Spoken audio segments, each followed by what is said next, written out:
ఏంటి అంటే మేము మాట్లాడి అక్కడ ప్రభుత్వం నుంచి చెప్పి బయటపడిన వెంటనే పోలీసులు వచ్చారు, మా కళ్ళ ముందే వాళ్ళు పట్టుకుని. అంటే ఈనాడు పాప మార్గంలో అనే విషయాన్ని నాకు ఎక్కడెక్కడ మీకు బాగా తెలుసు, నేను చెప్పాల్సిన అవసరం లేదు.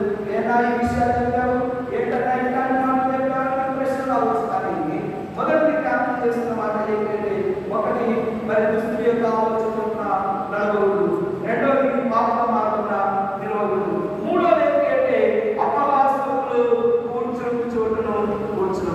చాలా మంది మరి ప్రభు నమ్మిన తర్వాత, రక్షింపబడిన తర్వాత, యేసు ప్రభు నమ్ముకున్న తర్వాత మరి ఈయన దేవదూత అయిపోయినాడు, ఈయన పరలోకం నుండి దిగి వచ్చినాడు, ఇప్పుడే ఈయన డైరెక్ట్ పరలోకానికి వెళ్ళిపోతాడు అని చెప్పేవాళ్ళు ఎంతో మంది అపహసించే వాళ్ళు ఉన్నారు. అలాంటి వాళ్ళ యొక్క దేవుడి గురించి అపహసించే వాళ్ళగా ఎంతో మంది ఉన్నారు. జ్ఞాపకం చేస్తున్నాను. అపహాసకులు కూర్చుని చోట కూర్చుని, అపహాస్యం అంటే మీకు అందరికీ తెలుసు బాగా.